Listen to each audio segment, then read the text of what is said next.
Hi, everybody. My name is Greg Katz, and welcome to Tuesday's edition of WeAreSC.com's Inside the Trojans Huddle, where we tell it like it is. Friends, Inside the Trojans Huddle is a game-like panel discussion that is posted Tuesdays in the off-season and twice during the regular season. The huddle features WeAreSC columnists, staff writers, and historians. We first start off with the pregame show, where we introduce our panel members for this edition of Inside the Trojans Huddle, and then give you the latest USC football news. Let's first meet Tuesday's panelists, a WeAreSC columnist who writes WeAreSC.com's The Monday Morass, Yay or Nay, and Sunday Takeaways, in addition to regular season football and basketball reports. He also hosts his own podcast show entitled Locked On USC. That's Marc Kulkin. The editor-in-chief of WeAreSC.com, columnist, recruiting guru, and a graduate of USC, Erik McKinney. And a weekly WeAreSC columnist who writes Fridays the Obvious and Not So Obvious, IMHO Sunday, and is an active member of the Football Writers Association of America. Your moderator and producer of Inside the Trojans Huddle, I'm Greg Katz. Before we kick off this Tuesday's edition of Inside the Trojans Huddle, here's the latest USC football news. Wednesday marks the opening of the February's National Letter of Intent signing window for the Trojans recruiting class of 2023. More on this topic, along with some other predictions momentarily. On Saturday, the number one overall recruit for the recruiting class of 2024, quarterback Dylan Raiola of Chandler, Arizona, and his family spent Saturday at USC, and more on this recruiting item later in the huddle. Trojans Heisman winning quarterback Caleb Williams will be the honorary green flag waver for NASCAR's Bud Light Clash, first race of its 75th anniversary, be held inside Los Angeles Memorial Coliseum next Sunday, February 5th. Former Trojans linebacker Tuavisi Nomura has announced his transfer destination. He'll be a Fresno State Bulldog in 2023. And the Senior Bowl will be played on Saturday morning with two potential USC NFL draft picks, guard Andrew Voorhees and corner Mekhi Blackman, expected to play. The game will be televised on the NFL Network at 11:30 p.m. in the Pacific time zone. Friends, WeAreSC's Inside the Trojans Huddle greatly appreciates your viewer and listenership, and we encourage those of you watching on sites like YouTube to click on the red subscriber button and also the like button. It's greatly valued and it's free.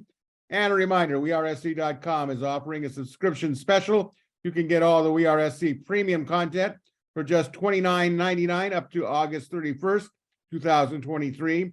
Or $9.99 per month. All right, we kick off the first half of Inside the Trojans Huddle with a look at Wednesday's February High School Letter of Intent Signing Day. Heading into Wednesday, the Trojans have already signed 19 freshmen, 10 of whom have already enrolled in the spring semester. One player, wide receiver Jacoby Lane from Arizona, is considered a hard commit. In addition, the Trojans also have 12 players committed through the transfer portal. Trojans are currently ranked number 5 in the National Transfer Portal rankings. Currently, the Trojans recruiting class is ranked 14th nationally and number 2 in the Pac-12 behind Oregon. Combined with currently high school and portal transfers in this recruiting cycle, the Trojans are ranked number 8 in the country. So let's begin, panel. What do you expect to see for the Trojans on signing day Wednesday? Our leadoff hitter, as always, Marc Kulkin. What are we going to expect to see? It's gonna be a short day. It's gonna be quick. It's gonna be fast. I think Roderick Pleasant is announcing it. Eric, correct me if I'm wrong, 10:30 in the morning on Wednesday. Mm-hmm. So that's my confidence pick out of the, I think, 4 guys that they're waiting to get a signature from. Duce Robinson. I don't know. Now you're getting word that he might delay his announcement. He's the highest rated of everybody who's, on USC's draft board. Jacoby Lane, I'm not sure why he hasn't signed his letter of intent yet. He could have done that back in December with the early signing period. Again, I'm not real confident there. And then you get Warren Roberson, who was committed to TCU, and he's still kind of out there making his decisions. I think he tweeted that today, decisions to be made. So, I'm not going to change what I've been saying from the last couple of weeks. I think it's going to be a very short, sweet signing day on Wednesday. USC will get Roderick Pleasant. After that, it's going to be it'll be a cherry on top, I guess. Remember, USC's already over their scholarship limit, and they anticipate to use the transfer portal even more once spring camp is over. So I'm not sure as far as the needs in this small group where they really fit into the calculus. I know Roderick Pleasant's a huge need, big get. They need more speed. Other than that, I hate to be a Debbie Downer, but it's really not a whole lot to look forward to on Wednesday. All right, Eric, what's your take on what's going to happen Wednesday? Yeah, I mean, it's going to be fairly quiet because this signing day is fairly quiet nationally now. I mean, there are some big fish still out there, right? Nicholas Harbor is still out there. Duce Robinson, the Mark talked about, is still out there. A big time tight end. Jaden Rashada is still out there. These guys don't have to announce on Wednesday. Those type of players, they can wait. They don't have to sign anything. I'm still shocked that big time recruits sign anything, any kind of NLI with schools to lock themselves in based on kind of what we've seen and with guys wanting to go other places. So yeah, I think the Rashada news is going to just what has happened there, because typically fans don't turn in to signing day or sorry, the recruiting process for the entire year, like a lot of people that come to our site and a lot of people watching this and us certainly that follow recruiting. So the Rashada news, when kind of the casual college football fan hears about it, when signing day pops up, I think there's going to be a ton of talk about that. As far as USC is concerned, yeah, it's Duce Robinson, right? What he does sort of shapes the feeling about that. Roderick Pleasant will get lost in the shuffle of that. Shouldn't, because again, he's a big time local kid for football and for track.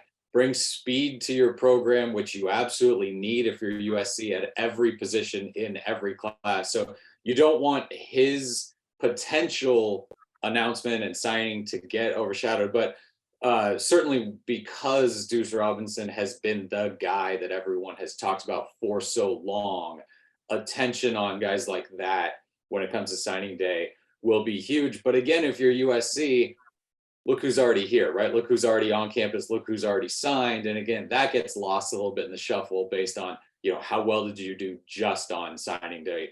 So I think we've already set, this is a great class. This is an excellent class for USC. They got bigger, they got faster. The offensive linemen that have come in, what they did on the defensive line at rush end, the linebacker, Tackett Curtis coming across and already on campus, the skill guys, the quarterback, I mean, they hit everything. This is kind of about a cherry on top, I guess, if you get who you want to get, and then a chance to kind of see how well do you stack up against a national power in Georgia when you're going after Duce Robinson. And I don't think if USC doesn't get him, you crush Lincoln Riley. It's not like he picks some random school nowhere. He's going to Georgia, which what they've done on the field, what they've done at his position is telling it. And I know we'll kind of get into that later. But again, it's turned the early signing period and the transfer portal have turned this signing day into, I don't know, the fifth biggest day in recruiting now. What used to be, what you look forward to all year is kind of just a day now. Yeah, I think both of you hit the nail on the head on this. I too am looking at particularly what Duce Robinson is going to do, and a reminder. And I think Eric, you make an excellent point. Players don't have to sign on Wednesday. It's just the ultimate focus at the moment. But Duce Robinson could wait a long time before he signs. We saw that before with players that SC was waiting on. But I think that one thing that I will say, then we'll make some quick predictions on this, is I did some, I guess you could say, investigative work on Duce Robinson to see what his background was, because sometimes when a player says he's not going to sign or he doesn't know, you assume that what about his parents? What are their involvement? but it's really amazing. I saw an interview with Dominic Robinson, his father, who went to Diamond Bar High School locally in Southern California, and he played at Florida State football and baseball. And he also coached college football as a defensive coordinator. And in hearing him talk, this was not some whack job father who doesn't know what's going on, because he does. And he laid it all out. I thought just well done. And it kind of let me know that this guy is, when Duce Robinson makes a decision. Now, the father says the decision will be his son's decision, but they're going to lay it out. And I think it will be kind of fascinating. The one thing that I think makes it difficult for Duce Robinson is, I can't speak for both you guys, but I'll speak for myself. I don't think that the tight end was used in a way that Georgia uses their tight ends. And you can all crucify me for that one if you wish, but there is some definite difference in evidence between tight ends. Now, maybe Lincoln Riley says I haven't the type of tight end like Duce Robinson, so therefore I don't throw to the tight ends, whatever the case may be. But that's something I'm sure that Lincoln Riley's well aware of, and has probably been selling Duce Robinson on. So let's go to the next part here. I think Mark pretty much hit the nail on the head for where he thinks these players are going to go or not go. But just for the record, again, Mark, Roderick Pleasant, you believe it's going to be USC, correct? Yeah, I feel pretty confident there. Based on what Scott Schrader's been able to give us lately in his updates, and not just from the Poly Bowl, but also in his Q&As. As far as Duce Robinson, baseball might be his number one love. I'm not sure if he loves football or baseball. He's one of those guys who wants to be a dual sport athlete. That's kind of high on his priority list. And if he is waiting around to see where he would be drafted in the upcoming baseball draft this summer, like I said, he might not be announcing on Wednesday if he's going to be getting paid. That's going to change. It's going to change everything. And as Erik alluded to, you don't use. I'm not even sure he's a tight end. He might just be a big wide receiver, and that would be great because USC's had a couple of those in the recent past that have done really well. Michael Pittman, Drake London, they're both in the NFL. So where Georgia can say, hey, look, we know how to use the tight end, USC can always say, hey, look, we know how to use a big wide receiver. Look what they're doing right now. And then Warren Roberson, again, this really comes down to, is he going to feel comfortable leaving the state of Texas? He took a visit to Austin. I think that tells me that he's not ready to cut that umbilical cord yet. So he had a chance to commit to USC once before. He decommitted from TCU.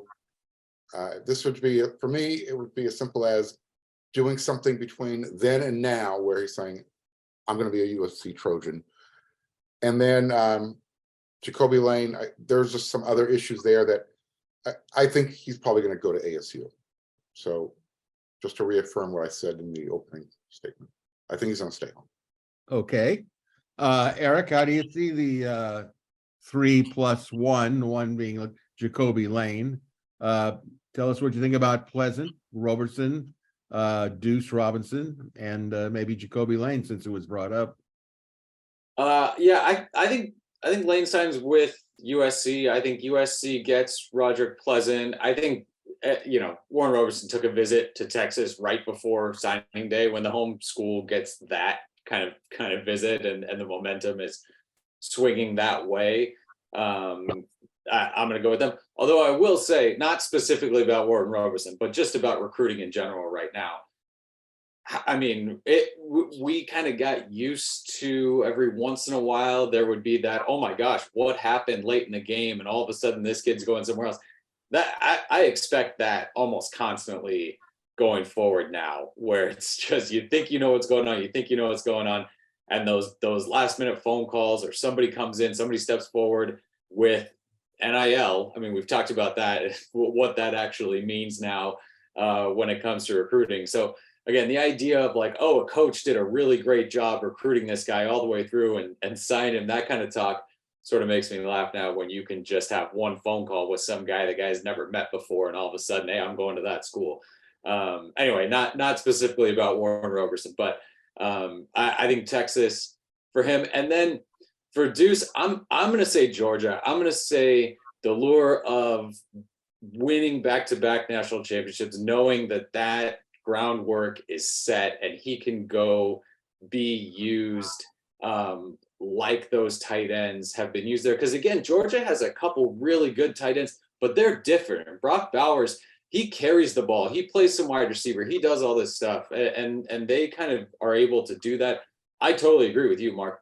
The idea that USC could pitch him on, hey, just come play wide receiver for us. Come play X. Come be that big receiver.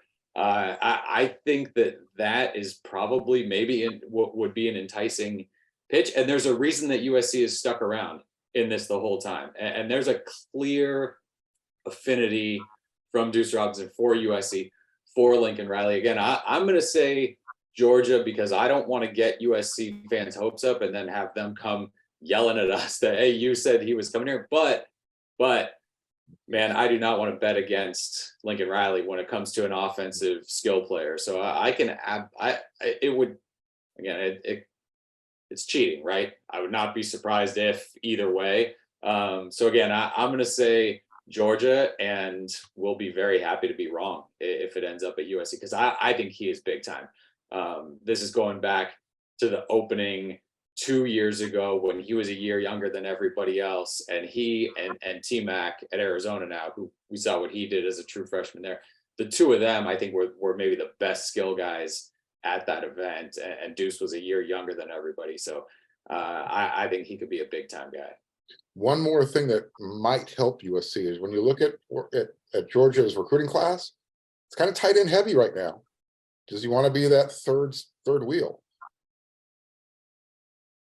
Well, I would say it depends on whether he thinks he's the third wheel. You know, if he thinks he's better than the other two guys that they have, then it's really becomes a moot point.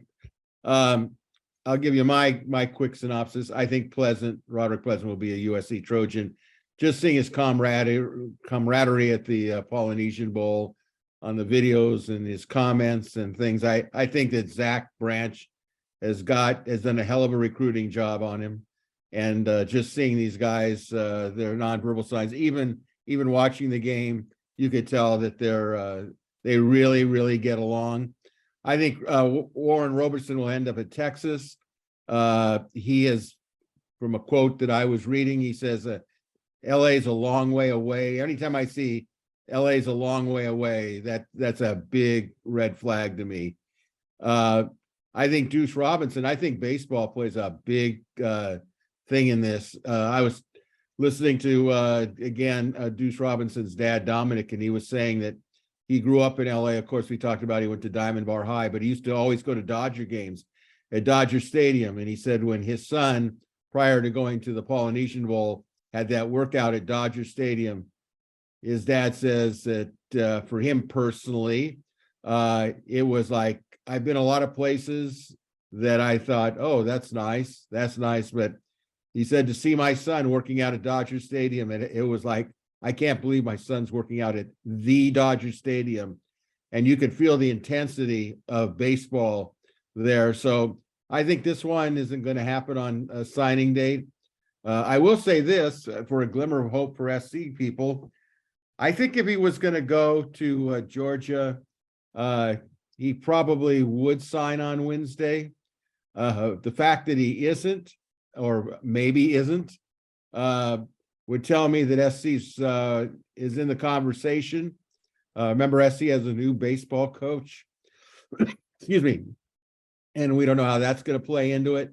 But I think there's a lot more moving parts to this one. I think Jacoby Lane will sign with USC. I think that he's going to see himself as that big receiver. And, I'm sure that there's some, what did I read?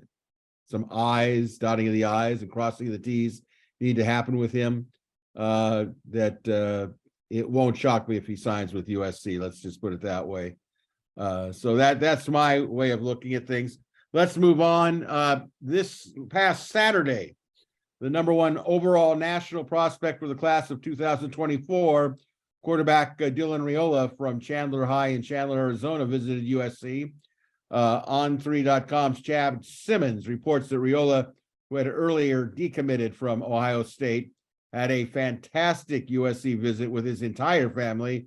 Dad, mom, supposedly his mom was just blown away by the whole thing, and little brother were all there. Dylan Raiola was effusive. I mean, he was just head over heels with his praise for USC.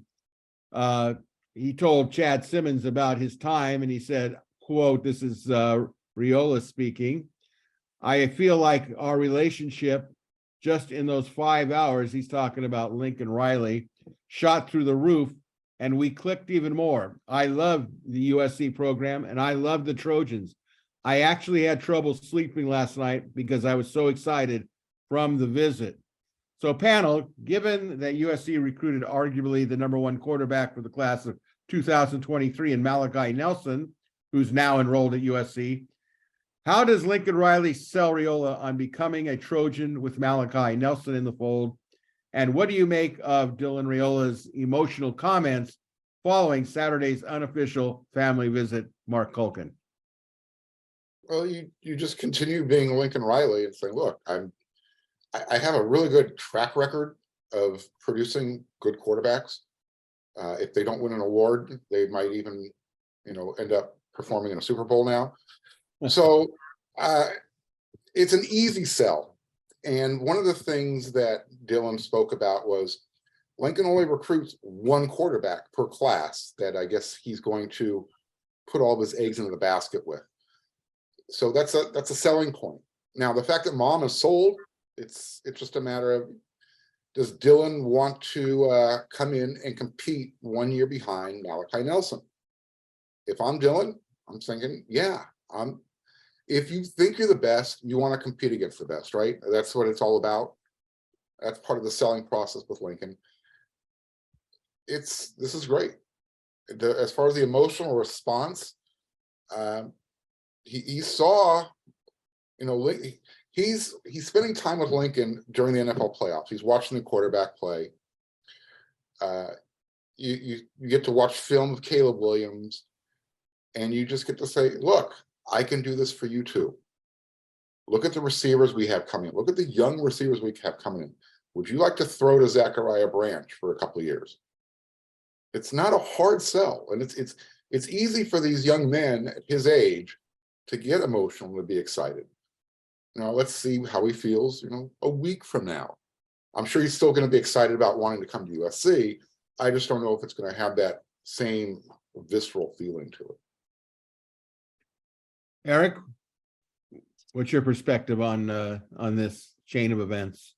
Yeah, I mean, the comments coming out of it are sort of no duh things for me. Like, this USC staff puts on a great visit, and when they know that a guy like that is coming, number one player, number one quarterback in his class, they're going to put together an amazing visit. And it's clear that that he's Riley's guy, and Mark talked about that. In each class, Riley he has one guy, and until he's absolutely forced to move on to another quarterback, he goes all out after that guy. Dylan Raiola is that guy.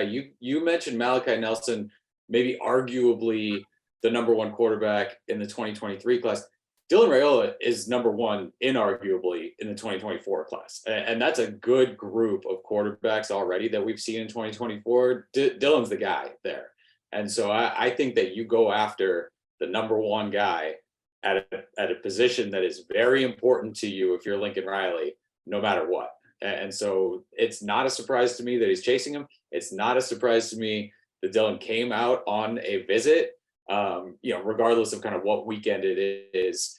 And it's not a surprise to me that he loved his time here. I mean, Lincoln, what can't he point to for a quarterback to show, like, hey, you might enjoy playing here and playing for me, right? The offense that he brings, the history of quarterbacks at USC. I mean, it's gotten to a point now with USC quarterbacks, and taking nothing away from what Caleb Williams did, but if you do what he did at USC, you win the Heisman Trophy. If you do what Caleb did maybe somewhere else, maybe you're Drake May at North Carolina or one of these other quarterbacks where, you know, Max Duggan at TCU, where it's like, hey, you had a great season, but you don't have the hardware at the end of it. So that's another selling point, I think, if you're USC.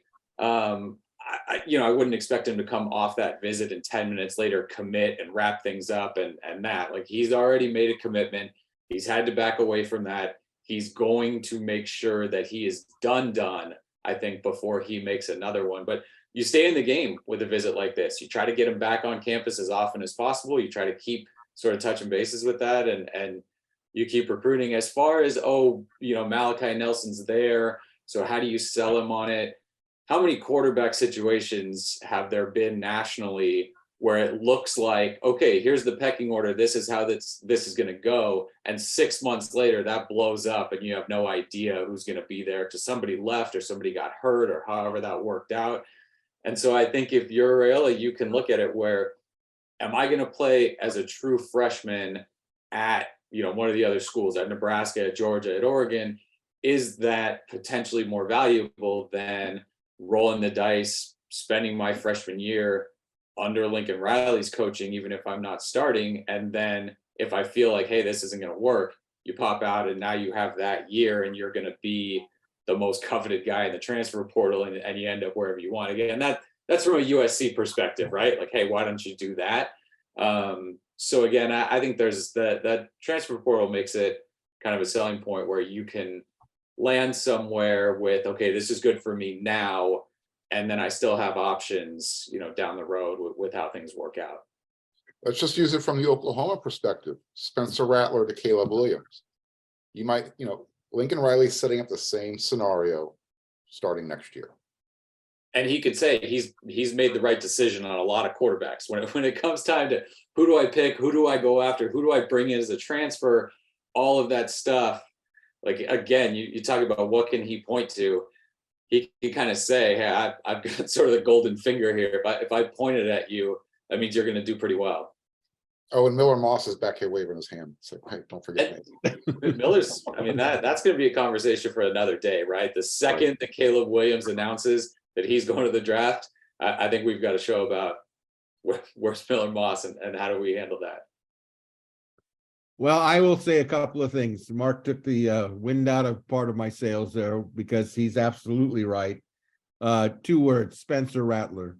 I think that Dominic Raiola has seen Malachi Nelson. I think that if you put him under a light, interrogate him, he would say, I'm better than Malachi Nelson. And there is that precedent of Lincoln Riley dealing with Spencer Rattler. But there is some things to also consider. One is that Dominic Raiola, his father, played at Nebraska. His father went to the NFL, but he was a lineman. But Dominic's brother is, I think, the offensive line coach at Nebraska. And of course, I think Dylan has mentioned that, he grew up in a Nebraska environment. Now, to counter that, obviously, SC is going to be in the same conference, the Big Ten. But I think the mother being sold on it, whether he ends up at SC or not, is a big sign. It is a big sign. And I'll tell you, when you have a great visit like Raiola had, remember, it was an unofficial visit. It wasn't an official visit. So all the bells and whistles were not actually displayed at the time. But that trip from the Phoenix area to LA looks a little bit shorter when you just had a great time. So that's also something that maybe will counterbalance the Nebraska nepotism point of view. So with that, let's move on. It's halftime. Panel's recruiting dead period began on Monday and will continue until March. What are your thoughts about the recruiting calendar, which includes the early December signing period? What would you change? What recommendations would you make to the recruiting or portal transfer calendar, for that matter, to make recruiting a better and smoother process. We'll start off with Erik on this one. Your thoughts on this? There's nothing that's going to fix it, right? There's only so many days in the year, and kids have to be able to trip, and coaches have to be able to sort of take a breath, and you have to kind of fit everything in.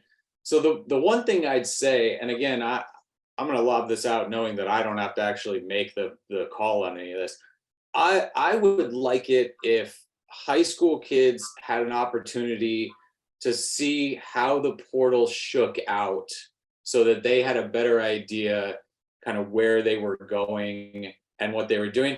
Now, the flip side of that is that coaches want to be able to add talent. If they miss on a kid in high school, they want to go get a guy. Like they're going to want to be able to do that. But I think there's a lot of times where, you think, hey, I know what that depth chart's going to look like. I know what that room's going to look like. And then you go, and then all of a sudden, 2 days later, hey, we landed 3 guys out of the portal, and now, it's a completely different look for you. So those two things, and if you want to go the other way, I guess that's fine too. But getting the guys an understanding of sort of what your level looks like, and then what this other level looks like, and not making them sort of juggle simultaneously, I think would be kind of an interesting thing. But I do like I like the transfer portal windows where you can't just leave sort of whenever and blow things up during the season or right before or things like that. And I like that they're letting guys transfer more. I think the one-time transfer is a good thing. I think that the fact that you can do it again as a grad transfer is a good thing. And I think allowing that kind of movement, again, it makes it harder on the coaches. It makes it harder on, I think, high school recruiting has really taken a hit. Junior college recruiting has been devastated by the transfer portal. So again, if I haven't landed on, here's easy ways for that.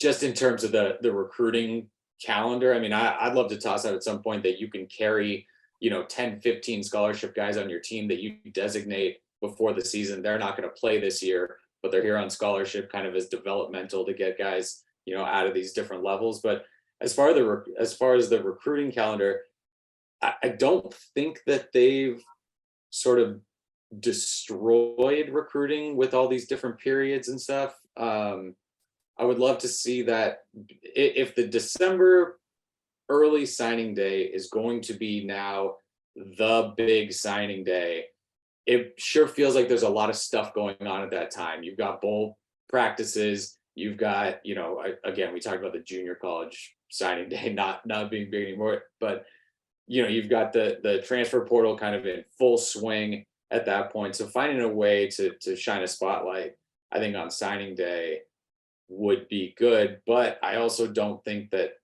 delaying it, is the absolute answer there, because they all want to be done early. The players want to be done early. The coaches want to be done early. And if there's any change, I could see them pushing to move it even farther forward. Interesting. Marc, what's your perspective? Yeah, I was listening to Erik, and I was thinking, I don't know how to fix this thing and what the answer is. So I think there's some area. Here's what I would do, right? I'm the czar, I'm in charge. I'm going to make the early signing period where everybody tunes in for the transfer portal. You have the transfer portal still going on after early signing period. Give it its own special day. And that goes to Erik's point. So the high school recruits know what's going on. All right, these guys are done December 27th, whatever, the 31st, pick a day. It doesn't matter. Let's just eliminate the February signing day and just give the high school kids back their day sometime in January. Make that the signing day. You have a little bit of a gap between the transfer portal guys, and now the high school guys can kind of figure out, all right, USC went real heavy where I thought, they're going to come after me. I can't go there now. It's basically resetting the signing days. You have one for the transfer portal, you have one for high school recruiting, and then after spring camp, you can still have that 2-week window in May to kind of get your free agency done and make sure your roster is set exactly the way you want it. To me, that's really the quick, easy fix. Otherwise, there's just too much going on. Okay, well, I'm going to give another different viewpoint to this. I think they've done a relatively good job in adjusting the transfer portal and the calendar dates. I'm okay with that. I think they need to get rid of the early December period, not because it wasn't a good idea and a lot of players said, oh, I want to get it out of the way. But you know what? More and more, you're going to get coaches getting fired during the season, because that is kind of broken the tradition. You have coaches that are going to take jobs at the end of November, and it's going to upset a lot of situations. So my feeling is, you know, what it's done is the December signing period has backed up everything to sophomores and juniors, all this commitment stuff. You know, it's really, to me, you just see so much more of it now, guys committing and then not committing. I would like to see the elimination of the December signing period for those reasons. And you'll probably think this is the stupidest idea you've ever heard of. But I say, leave the February signing period as the first. In other words, take the place of the early December signing period. So all the dust has been settled. Who's transferring out, all that sort of stuff. Coaching stuff has been already settled. Players can have a clearer view of what's going on, but have a second signing period at the end of April. And I'm saying this because high school players would get a better chance to see what's happening in the transfer portal.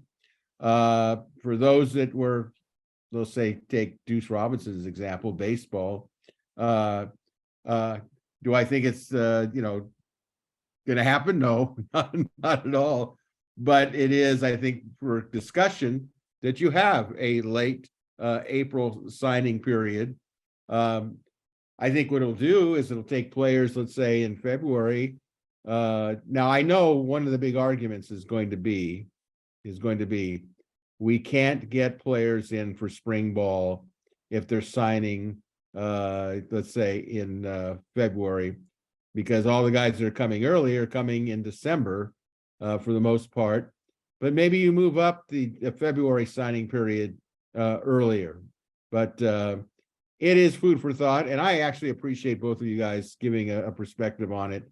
That you know, different ideas. Sometimes some of these ideas are actually not too bad. So with that, let's go to the second half. We kick off the second half edition of Inside the Huddle with the following panel. We've seen all the changes on and off the field since Lincoln Riley has taken over the USC program. Of all the changes and innovations, what, in your opinion, is the current state of USC football, Mark? It's in a good place. I mean, 11-3 sounds a hell of a lot better than 4-8, despite, you know, ending the season on 2 losses. So, look, everybody knows. It feels like we're kind of just, you know, regurgitating this every week. Everybody knows what the issue is. Got to get the defense fixed a little bit. And if you get it fixed a little bit, 11 wins probably turns into 12 wins. If you get it fixed a lot, you're now seriously probably a prohibitive playoff favorite. So until we see the defense improve, the state of the program is great. It is heading in the right direction. Recruiting is picking up. They're getting, you know, better players to come back to the program. Everything you want USC to be, USC football to be, it's getting there. If, you know, part of it's there, but they're heading in the right direction. Everybody wants to see the defense get better. So I'm not going to spend a lot of time on this. That's where we're at. Eric, where are we at? Yeah, I mean, Ultimately, yes, it's pointed in the right way, and like the legs are churning really fast. The defense right now, based on last year, right, that you don't like, there's a lot of guys coming in and they're really making strides on that. But I see it as like, you've got you've got a hook around like the suspenders of the guy like running really fast, and so the defense either keeps it there and you kind of stay there and you score a bunch of points, but you don't win every game, or at least the big games against the really good teams, or the defense lets your finger go and you shoot forward, and yeah, you're a Final Four team at the end of the season, and you're in the playoff. So that's kind of where I see it right now. There's sort of this sense of holding your breath of like, what are we going to see defensively? Because offensively, they're going to be good. I mean, what they lost on the offensive line is significant going forward in terms of just talent and starts. What they're bringing in is very good, probably great, maybe even better than that. So again, the holes there, running back addition, the wide receiver addition, like offensively, I keep seeing clips of kind of Caleb Williams that people throw up on Twitter this offseason. You shake your head, like you forget some of the stuff that he did, how good he was, and how good you certainly expect him to be again. It's defense, but I think that the fact that you're able to bring guys in, right, recruits and transfer portal guys who are talented and highly recruited and coveted by big time programs, it shows you sort of that strength of the USC brand is absolutely there. And Lincoln Riley knows what has to be done defensively, and it's not going to be. I would certainly guess right now, it's not going to be another year that looks exactly like it was in 2022. I would bet whatever I needed to that there's going to be steps forward on that side of the ball. But again, right now, that's kind of where I am. It's like you know a lot of things about the program, you feel good about where it's going, but you're not fully in absolute guarantee they're a top 4 team in 2023. And when Lincoln Riley talks about his program, he wants to talk about it like it's a guaranteed playoff team. That's kind of what he brings, and the attitude that he has when they go on the field. Yeah, I think that's a solid point. I think that where the state of the football program is, it was a little bit skewed, even from my perspective. Those last 2 games were Debbie Downers in a big way. But the good news is I think we know what the problem was. And as Mark says, we pretty much know what the issue is, and so does Lincoln Riley. So, they're going to be held accountable for that. But I think where they're at right now is pretty much where they'd like to be, but I think that there are things that need to be done. So let me just ask this to you. This is not just focusing in on defense per se, but overall, Mark, what is the next step in the program that you would like to see? I'd love to see the Coliseum sold out on occasion. I'd like to see that enthusiasm around the program on game days. I'd like to see a little bit more. I don't know how we're going to make this happen, but I would like to see. Well, I won't know. I'd like to see fans and family more involved with the practices. I know that's not going to happen. Nevertheless, the program needs to take that next step to keep the fans excited. Obviously, Caleb Williams is an easy box to check with that. But until the fans see the defense getting better, you got to have, Eric talked about the hook around the suspenders. You got to have a hook around the fans. So it's at that level. It's there. I don't know what they can do. I don't know if raising ticket prices is the right answer, but I'd like to see it more fan friendly. I don't know if I didn't feel that. I get to the games really early on game day, and that's something that I'm always looking around, kind of saying, all right, what's going on? Are the fans having a good time? Are there places for the fans to hang out? Or is USC just making it more of a corporate type of feel? So I'd like to see the Coliseum sold out. Eric, where Yeah, do you need to go? That's a good one. I like that. No, it's defense. You told me I couldn't pick defense, so I'm not picking anything. Mark's right. Well, I would say personally sticking with recruiting. I know that Lincoln Riley can recruit skilled players on the offensive side. We have not been convinced that they can do the job defensively when it comes to recruiting. They have gotten good players. I'll grant you that. Tackett Curtis and Raylan Shelby. I mean, they're going to be good players, but I'm still concerned about getting those really elite offense and defensive linemen. It still is a red flag to me until they get not just one. I don't want to see like Tulia Pelotu graduate and one guy slides in. They need more than just one for one. One leaves, one replaces them. They need, and I think they know this, they need to get 2 or 3 every year, because it's my trepidation, fear, if you will, that when are they going to be ready to play in the Big Ten? And when you say play in the Big Ten, I mean win the Big Ten. And you can say, well, are they really at the Ohio State level? Are they still, maybe the Michigan level? Maybe. Penn State. There's only going to be one, champion of the league. Now we know that the playoffs are going to come in 2024, so that's going to change some of it. But I would like to see a recruiting step up in that area. It's not like they haven't tried. My understanding that they've just given out a slew of scholarship offers to defensive linemen.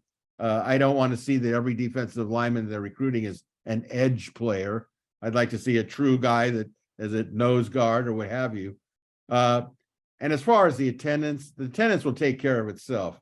If they win, people are going to come. They're going to come next season because they want to see Caleb Williams. And you know what? They'll probably be undefeated. I would bet going into Notre Dame. If they can beat Notre Dame and then come back to the Coliseum for Utah, that could be the great, to me, in my opinion, perspective, the great next step as far as attendance goes. I don't know how much damage the last 2 games, if any, it played in the game, because I think that when you take a step back and you say, well, you know what, they were 4-8 the year before, and now they're 11-3. Okay, but it's how they became 3 is what I'm looking at. So it'll be interesting to see how that is. Now, this is a regurgitated type of question. I'm going to admit guilt in the 3rd degree. But panel, much of the postseason and future season specifics continues to revolve around the SC defense. In retrospect, why was the 2022 USC defense so much less effective in the second half of the season rather than the first half? And how did the Trojans prevent the 2022 defensive meltdown from happening again in 2023, Mark? I don't know. They panicked maybe a little bit.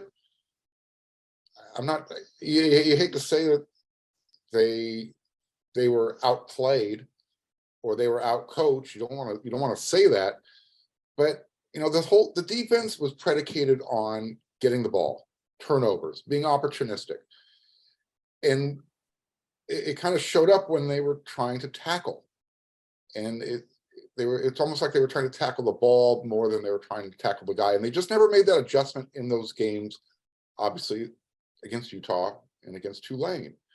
And it just kind of snowballed on them. Those last 4.5, 5 minutes of the Cotton Bowl. Sometimes, the coaches, the players, you kind of sense that, all right, it's getting away from us. And I don't know if the leadership at the time took over when they needed it the most. And I don't know if they had that on defense. I'm just trying to look for a different answer than what we've been given for these since it's happened. Eric, what's your thoughts? Why was there the big breakdown in the second half, in your opinion? Injuries and How, depth. how do they stop it from happening again? Get better, get more good players. I mean, it was injuries and depth, right? Like that Utah game took a toll right in the middle of the season. We saw a ton of guys on both sides of the ball miss time after that. Shane Lee had the thumb, wrist, hand thing. Eric Gentry was clearly not Eric Gentry from that point forward. I'd assume just because it's football, Thule was not at 100% at the end of the year, anywhere close. And if he wasn't making big time plays, the USC defense was having trouble. So it's that they didn't, and I believe Lincoln Riley when he talks about that kind of in his, postseason kind of state of the union thing, when he talked about like you need to be able to rely on talented young backups kind of throughout the year to pull some weight. And they didn't have a lot of them, or in some positions, they didn't go to the ones that they have, which again, that's kind of another discussion, but you're talking about what actually happened on the field. And that's what happened on the field is they asked a small subset of guys to do a lot of stuff and to play a lot of snaps, a lot of physical snaps, because they were on the field quite a bit. So I do think they got hurt injury wise at a couple key spots. They did not have depth available or didn't go to the depth that they had at certain points. And then you look at the defensive line and it's just outside of Thule. And that's how the defensive coaches kind of talked all year. Well, outside of Thule, like they didn't have a lot. Again, Mekhi Blackman had a phenomenal season. Kalen Bullock made a bunch of plays, although he's a guy that kind of target on his back a little bit with some of the stuff at the end of the year.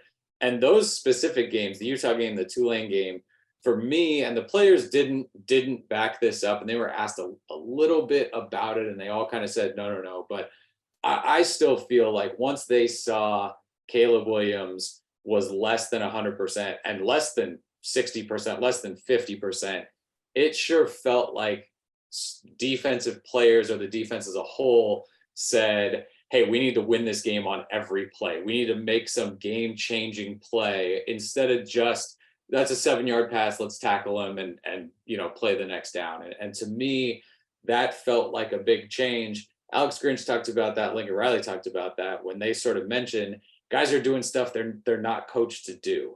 And when that happens kind of in the middle of the play, you can't really coach that out of them as they're doing it, while it's happening. So I think a lot of stuff sort of went in there. I think they sort of saw how people were talking about them. They saw the stats, they saw kind of what was going on and changed the mindset a little bit on how they attack stuff. And when the turnovers weren't coming, when that is what you do well, and that's how you've won games, when they're not coming, you can press and you can try to do stuff outside of what you're taught.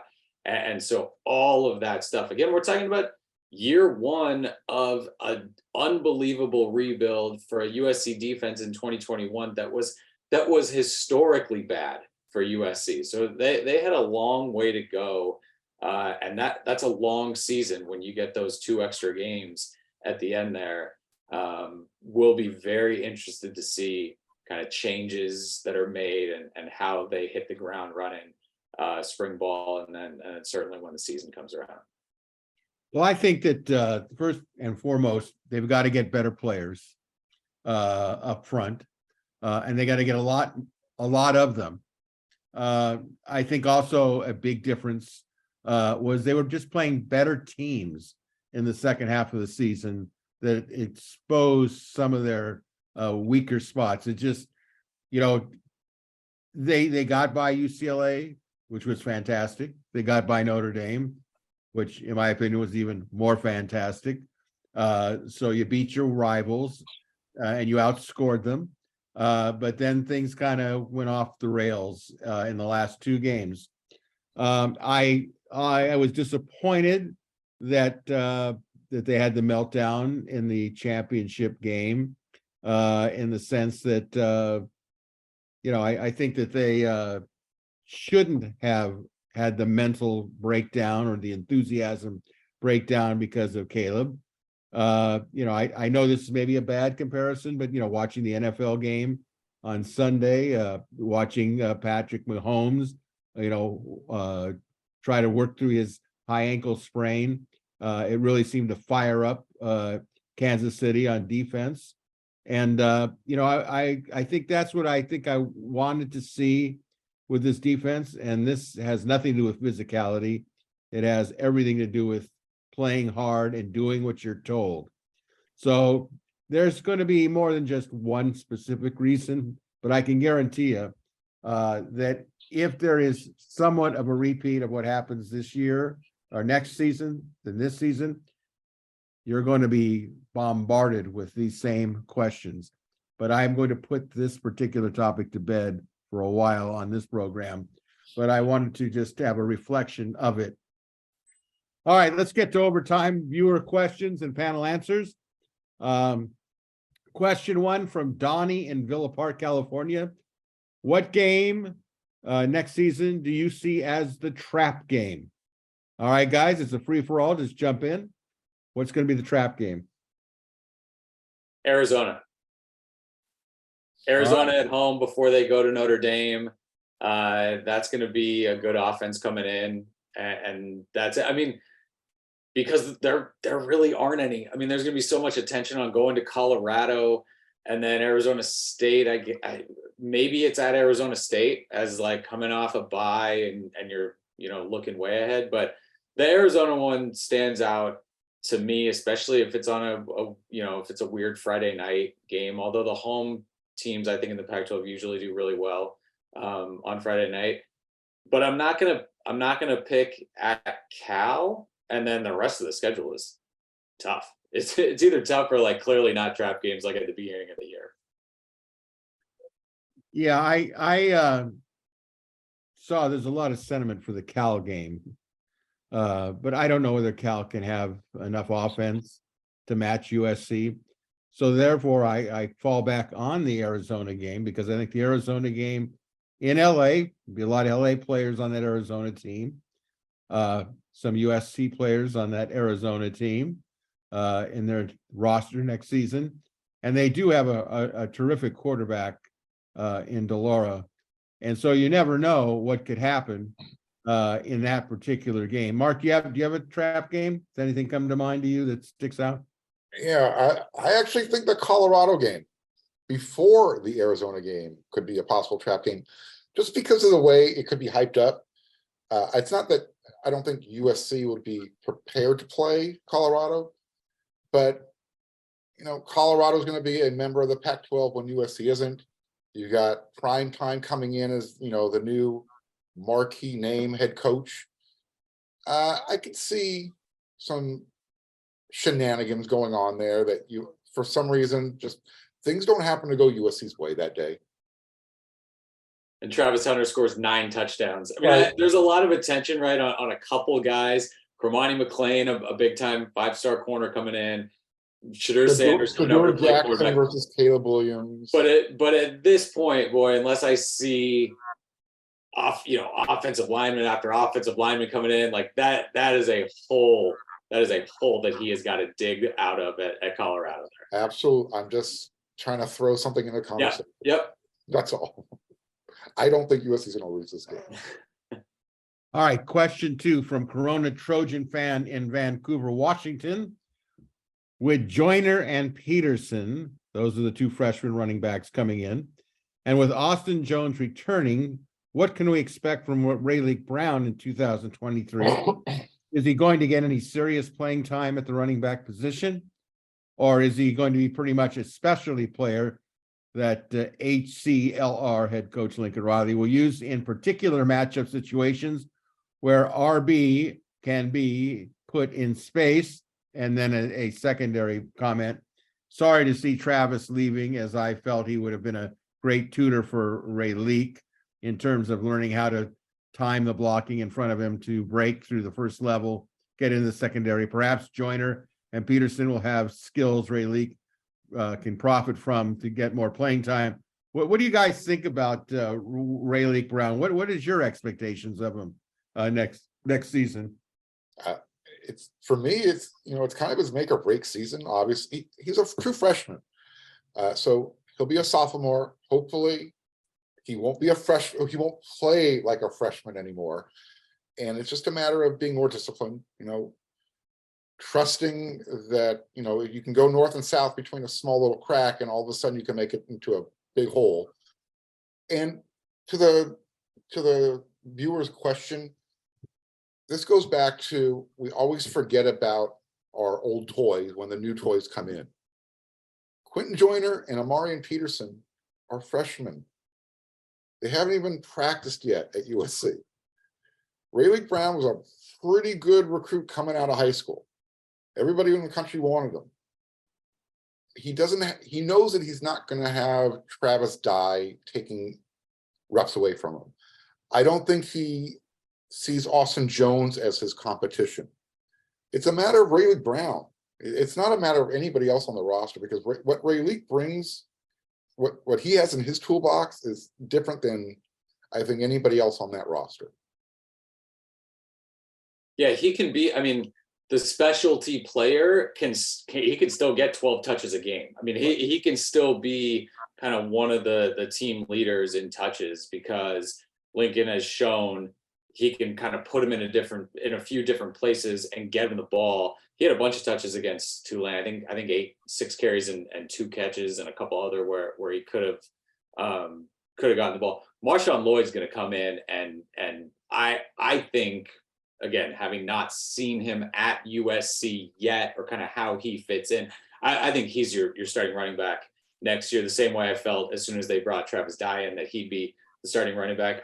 You love having Austin Jones there. If he's your number 1 or number 2, I think that's fine. And then Raleek, I don't think you put him at number 3. I think he's just a running back and a wide receiver. But he's going to play. He's going to play a lot. I mean, we talked about the quarterbacks earlier. When Lincoln Riley goes out and gets a guy with the skill position guy, it's the same thing. Raleek was a guy that he wanted, and it took a little while to kind of get his feet under him as a true freshman. I think he has a big year as a sophomore. I'm not sure what to make of Rayleigh Brown. I think part of his development was when to break outside and when to go right through that hole. Sometimes he took himself out of a play.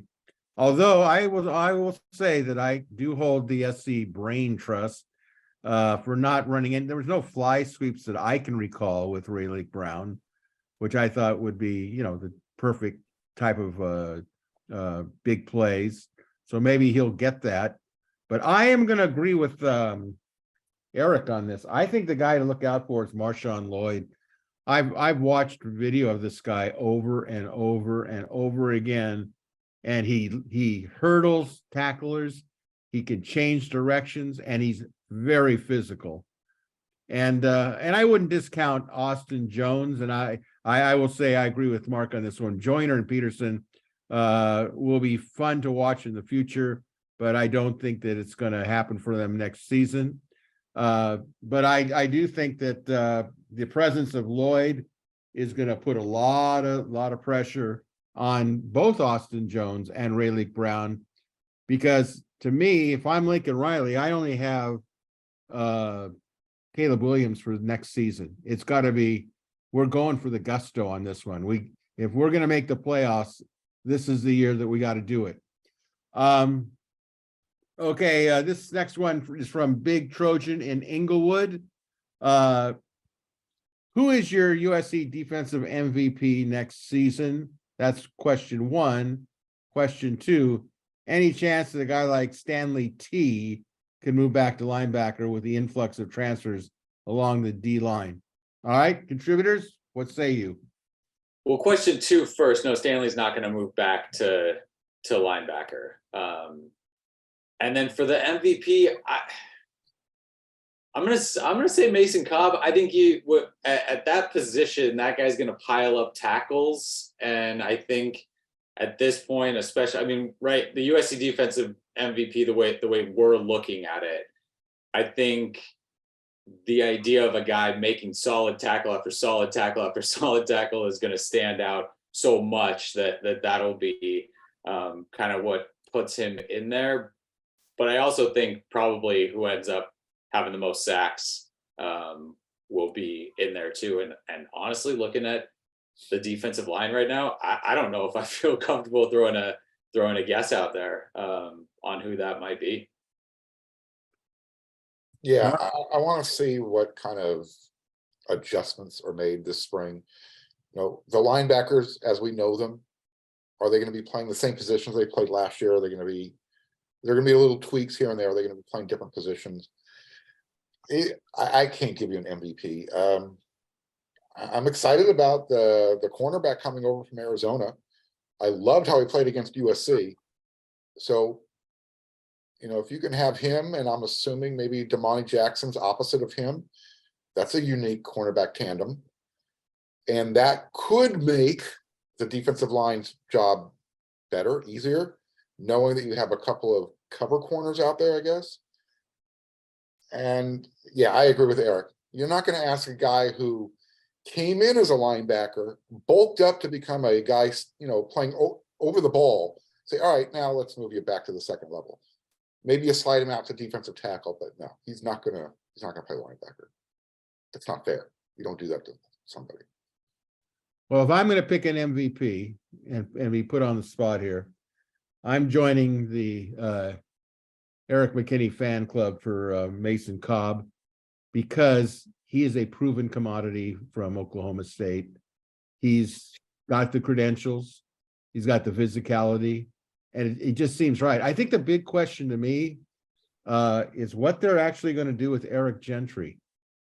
I'm not convinced that they won't maybe play him if they bulk him up, that he could be an edge rusher, you know, because he could really come off the edge in a real hurry, and he has the quickness to maybe control at some level a scrambling mobile quarterback like they have in the Pac-12, because I think that Tackett Curtis is really each week is going to put more pressure as he gains experience to grab one of the starting spots. I don't think it'll be Mason Cobb's spot, but I think the ace in the hole to me is Gentry, and I don't expect that Stanley T is going to be doing any moving anytime soon.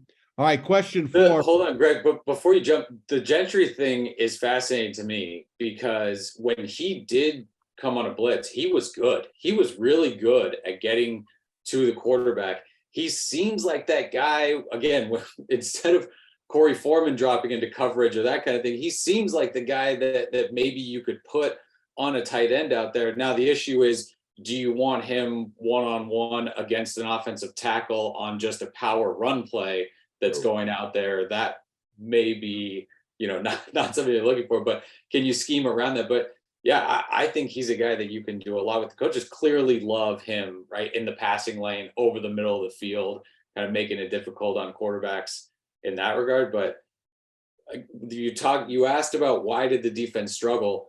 They didn't have all these options that maybe you feel better about next year to be able to move guys around and try some things. Yeah, absolutely. Question 4 from SC the One in the OC. Which incoming transfers do you expect to be starters in the fall? Which incoming freshmen will have the biggest impact on the team this fall? I'll jump in on this one because it's already been mentioned. I think that Mason Cobb will have a major effect on defense.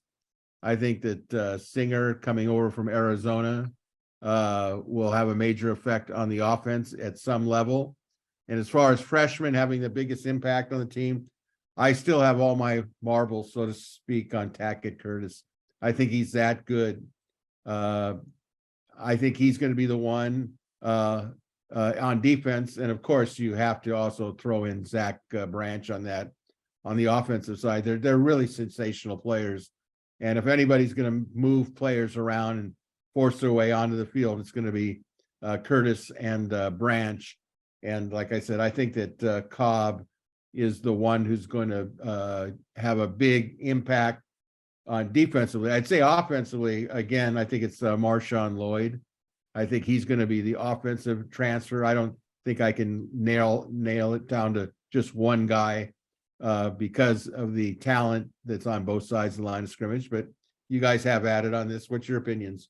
Well, he asked which, right? The question was, which incoming transfers do you expect to be starters? I've got the list of 12 here. I mean, I could read them off. We're not limiting us to one player. It's not a stretch, right? The punter coming over from Arizona State, I think is absolutely your punter, and maybe the kickoff specialist too. There will probably be more transfers added, right? Which could jump maybe ahead of the guys on this list right now. But Ethan White, Jarrett Kingston, and Michael Tarquin on the offensive line, I know that there are some guys that are going to compete and push and that kind of thing. Those are 3 big-time veteran guys. And I think potentially your left tackle, left guard, and right tackle next year. Based on this, again, we don't know who's coming over in May or June or whenever.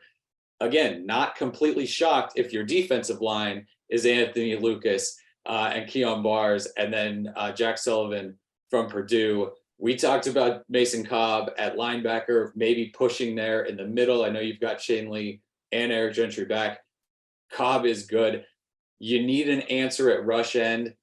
Lincoln Riley spoke very highly of Jamil Muhammad coming over from Georgia State. Again, not a shock if he ends up as the number 1 guy there. You talked about the running back, Marshawn Lloyd. Dorian Singer did not come over to be a 4th or 5th option. This is a guy that was outstanding in the Pac-12 last year. And then we talked about the Arizona cornerback, Christian Roland Wallace. I see him a lot like Mekhi Blackman coming over, playing for what has not been a good defense, but really kind of standing out with his physical play. And especially against USC. Like he took on Drake London. He's taken on some big time receivers and he hasn't backed down. That's 12 transfer portal guys right now. And again, none of them I think are like crazy calls to be starters, just because I think USC did so well positionally, right? They didn't go get a quarterback to, hey, let's see if he can start over Caleb Williams or things like that. Like they had needs at certain spots. And I think handpicked guys that could come in and contribute right away. You know, you're getting me all fired up here. And it goes back to something that Mark said, and that is the media not being allowed to watch practices, whether it's been spring or the fall, because how fascinating would it be to watch these transfers come in and see the impact in the spring. Now, I know that it all gets down to the spring game, and I thought they did a great job in how they presented it, but purely as a person that follows them strongly and closely, this would be a great time to be able to watch these players adjust and see about the returning players. I'll tell you, like a guy like Shane Lee, is it possible he could get beat out? Probably not at the beginning, but you never know what could happen. So come on, Lincoln, let us watch a little bit. And remember, they brought in Jordan Addison and Eric Gentry after spring ball last year, right? They were like later on. So again, I talk about like those guys potentially being starters. USC, when that second transfer portal opens up, there could be any number of guys in there that could potentially be starters too. You're not talking about Marvin Harrison Jr., are you, from Ohio State? I talked about Jordan Addison. I mean, but right at this time, who's saying, oh yeah, Jordan Addison, he just won the Biletnikoff, he's definitely going to go in the transfer portal, right? Like the idea of trying to guess at what might happen or who might be there, how things can get involved, all of that stuff. I mean, at this point, you can't be surprised if a guy like that jumps in the portal and takes a look around. That's right. Ohio State's gonna have a new offensive coordinator, right? Right. I think it's Hartline. New quarterback. And there's been a precedent set. Remember Marvin Harrison Jr. is the son of Marvin Harrison Sr., who was an outstanding receiver in the NFL. So, everything, quote, gets down to, quote, that business decision. And obviously people are looking at Caleb Williams and going, boy, is he taking advantage of being in LA and all that goes with it. That's awfully attractive, I'll say that. All right, let's wrap it up on a final question here from Trojans 2021 in West Palm Beach, Florida. All right, Southeast Conference country. From the returners on defense, which players in the DL, LB, and DB room do you see having the biggest improvement from last year? Go for it. I'm going to start with Tyrone Taleni on the defensive line. He slowly kept developing and progressing and becoming just that steadying influence that they needed opposite of Thule.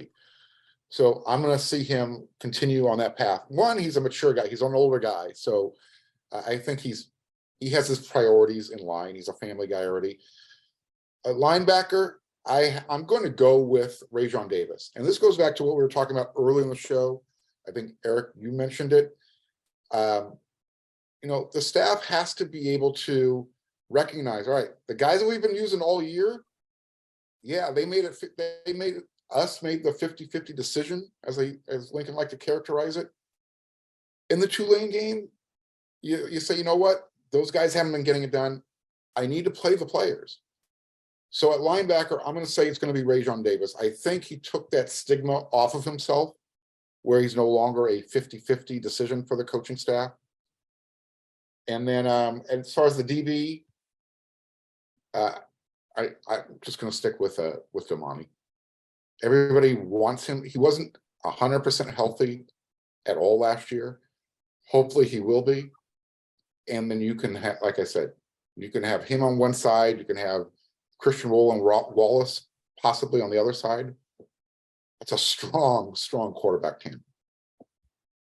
Eric, your thoughts on this, since we're touching all the bases here? Yeah, I like those. Devin Tompkins is my guy on the defensive line.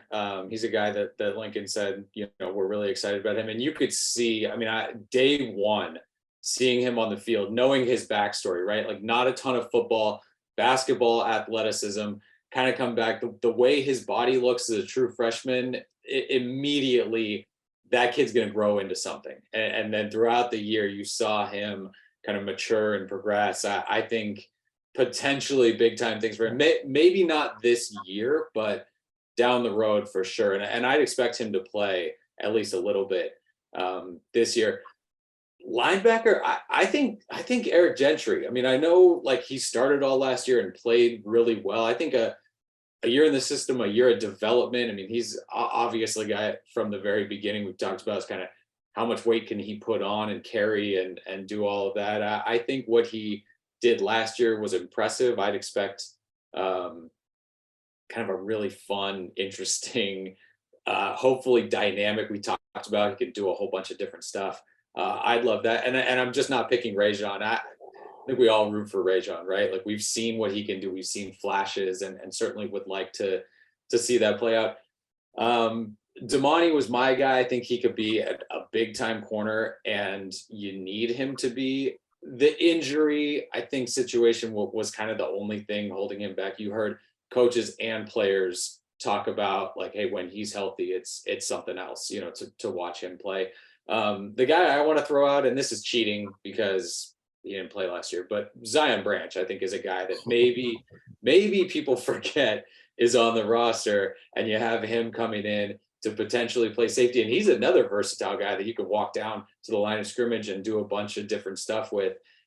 We talked about, again, not having the depth, not having the young talent. Zion Branch would have been able to give you some snaps last year, special teams or on defense, something like that. So again, it's not an improvement because we didn't see him play, but in lieu of somebody else, I always want to be able to throw out his name just to remind people, oh yeah, he's still here.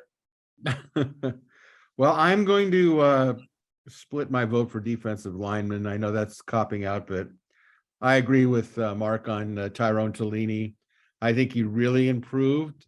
He plays with a lot of spirit, and I think that he's just scratching the surface of what he does. And where the question is the biggest improvement from last year.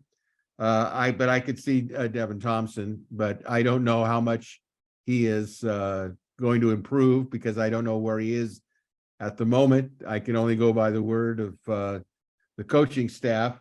I think linebacker, I'm actually rooting for this guy.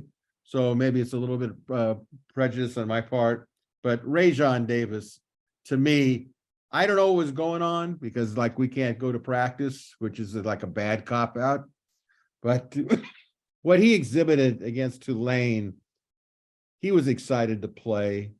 And sometimes guys just are okay practice players, but if you give them a chance in the game, they really are gamers. And maybe Rajon Davis is a gamer, but I think that the more he gets a chance to play, I'm not saying he's going to start, but he definitely, I think, is going to be in the mix. And by doing that, he's going to have a big improvement because he's going to have more game experience. And as far as defensive backs go, again, I have I don't have a disagreement on Zion Branch, but I don't know where he is because I haven't seen him. So I don't know where start A is to get to B. But biggest improvement is got to be Damani Jackson. It has to be because he's the one who just tantalizingly doesn't get to play that much because he was injured all the time.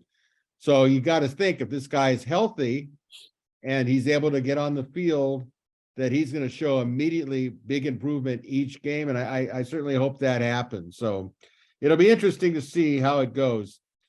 So friends, a reminder, if you have a question or comments for our panel, go to either the WeAreSC message boards, click on the thread that pertains to Inside the Trojans Huddle, viewer or listening questions. If you even just have a comment, we'll enter it into the record. So, okay, that will do it for Tuesday's edition of Inside the Trojans Huddle. So until next Tuesday, a big thank you again to our panelists, Marc Kulkin and Erik McKinney, and a big thank you to all of you for watching or listening to Inside the Trojans Huddle. Have a great week. This is your moderator, Greg Katz, saying, fight on, everybody.